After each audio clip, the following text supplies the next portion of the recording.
Kia ora. Yeah, I want to talk about this case that I stumbled upon. I'm watching, I just started following this guy called Spooky Sushii, I think it is. And he basically does like paranormal stories and spooky stories and all of that from across Asia.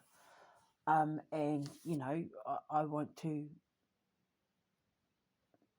reach as far an audience as I can when it comes to the stuff that I'm trying to teach on the Eye in the Sky show in regards to dealing with the supernatural and paranormal. And obviously, I've got my products like my Tane clay and my rehua spray and my beacon of light candles and all of that that can be used for these things. And eventually, I'll have my oils and my incenses and all of that, which you'll be able to buy online and at the Alchemist Cavern and stuff. But in the meantime, I want to get out on the road and make these shows with a co-host and our cameras and some good mics and all of that, and go and investigate these places where I can tell you what it is you're experiencing and what you can do to fix it, and explain it all and all of that on location. But I want to obviously be able to travel all around the world and do it.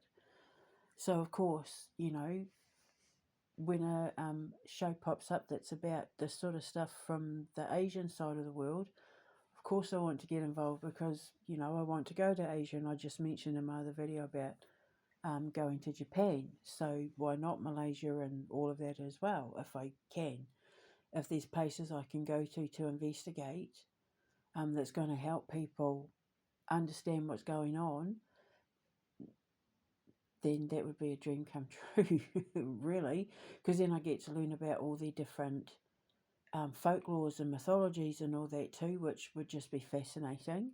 And I've mentioned before about wanting to go to the Dominican Republic when it's safe enough to do so, because I want to look into the Tata Duende and all that, which just fascinates me. So the Karak highway in Malaysia, there's the famous story going around about a young boy of about 8 who's like covered in blood, knocking at car windows and asking, "Have you seen my mother?"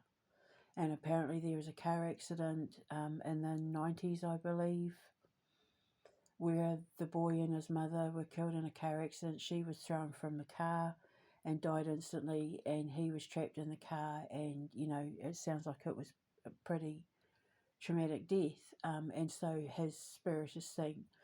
Now, the reason why I'm making this video now is to explain to you, how I always say to you that trapped spirits, like actual quote-unquote ghosts, are a very, very rare phenomenon.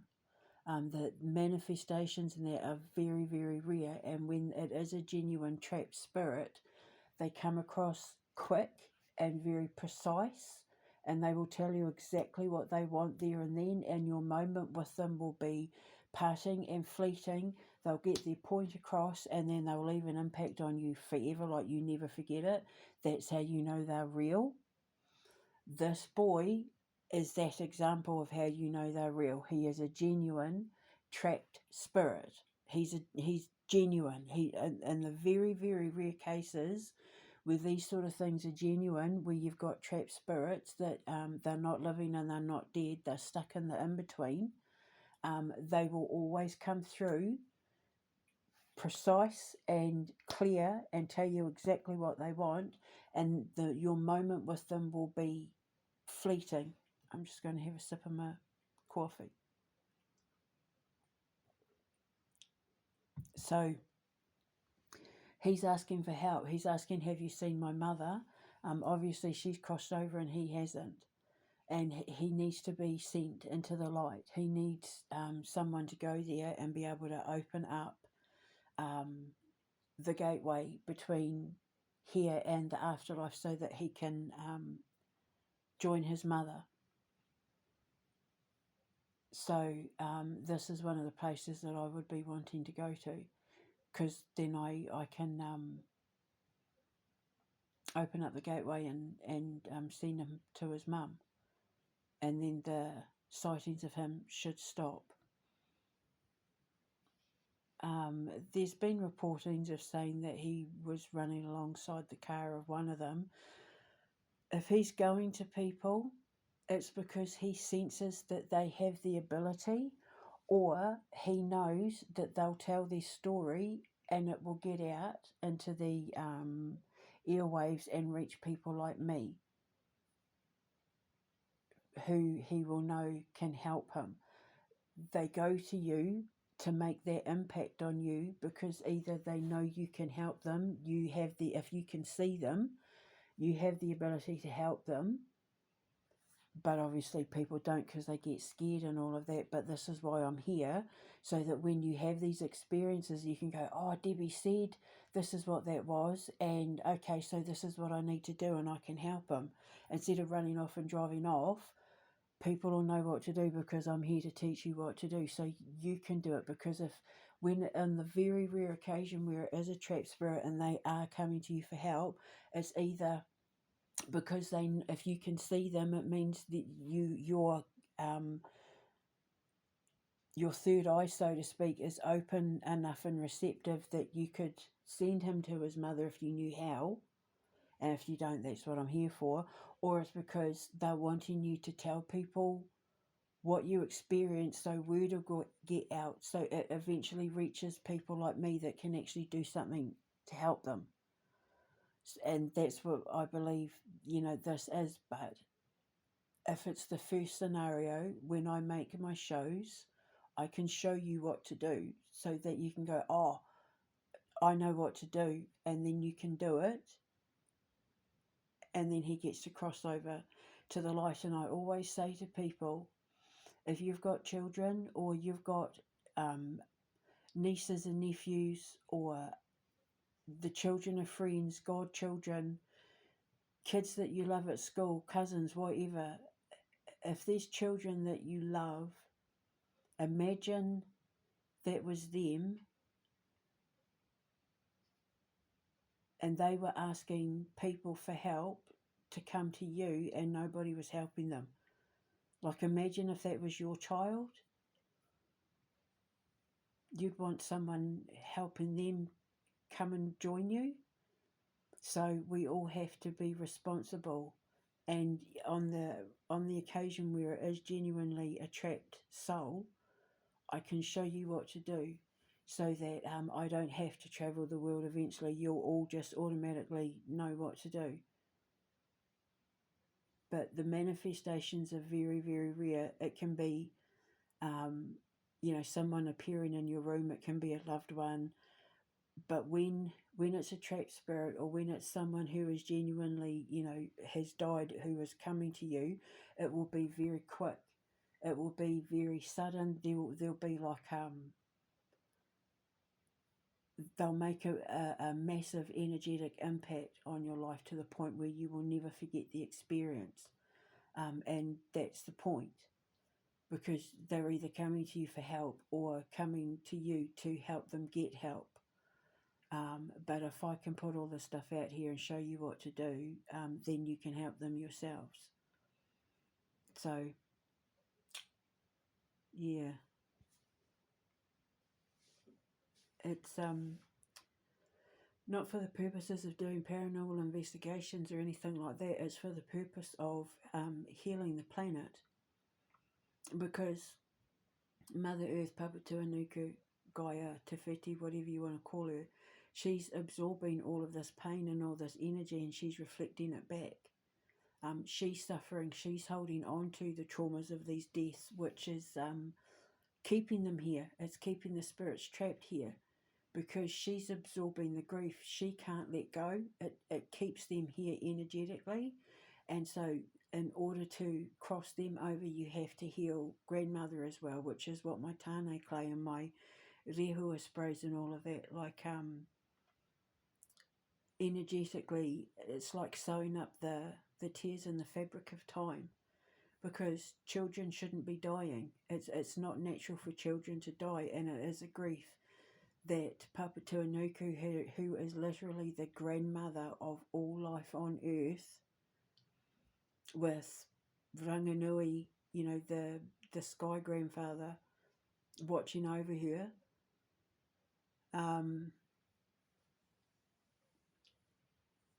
she's absorbing all of this suffering, and she's holding on to it. And it's, it's up to the responsibility of Indigenous people to look after her. But we're too busy on Twitter and Facebook and going out getting drunk and drink driving and all that sort of stupid nonsense. So I'm waking everyone up, and then they can help me do it, because it's a lot for one Indigenous girl to do on her own. But he is the perfect example of what a trap spirit is. You can always tell. And the interesting thing is that the man who originally reported it, he pulled over on the side of the road to have a moi, to have a sleep. So, the easiest, quickest way for the dead to contact the living is when we're asleep, because when we're asleep, we're in the creation frequency. We're in the space of all time and consciousness when we sleep. So the kid would have been right there, would have been right on him, because it would have been the easiest way to contact him, because it uses less energy.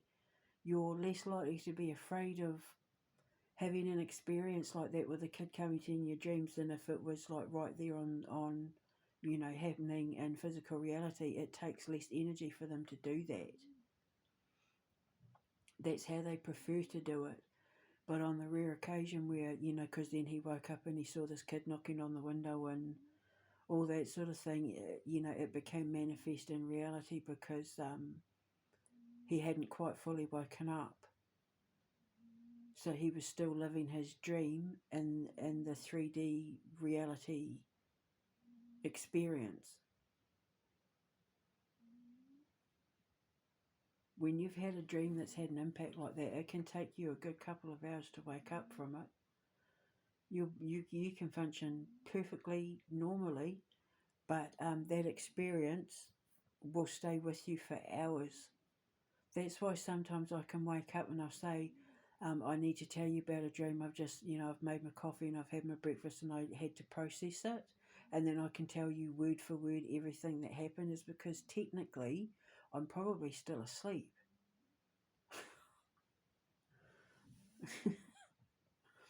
It's just, I'm in mech suit mode.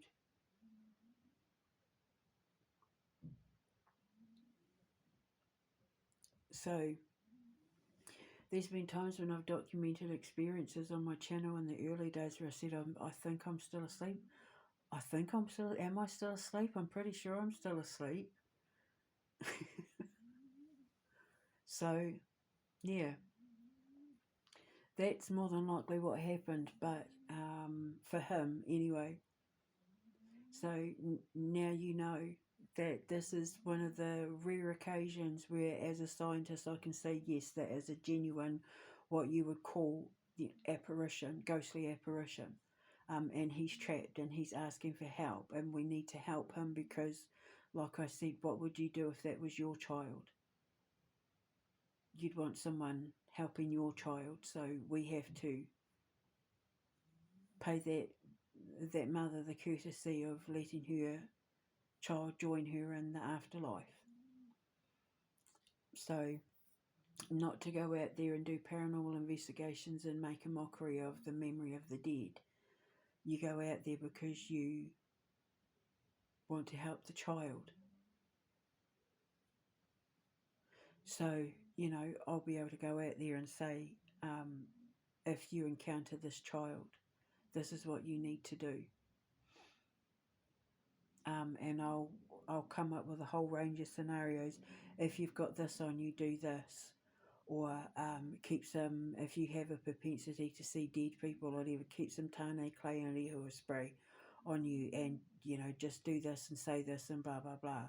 If you only have your phone on you, this is what you need to do, like that sort of thing. Don't panic, stay calm.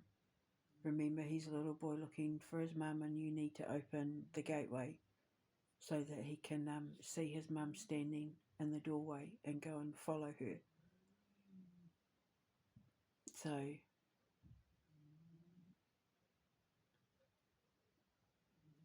I had an experience similar to that in Wisconsin. And just before he walked through, he touched my hand. I felt his fingertips. So even now when I think about it, I still remember when he touched my fingertips when he was walking through. Because I had one of my students with me, one of the Judas. So, yeah, I'll never forget that. Anyway, so I just thought I would put that out there. I'll put a link to the in the description box below of the videos that I got it from, but there's a short and then there's the actual video that I was watching. But yeah, that's a genuine trap spirit. So now you know the difference. I'll speak to you later. Ka kite anō.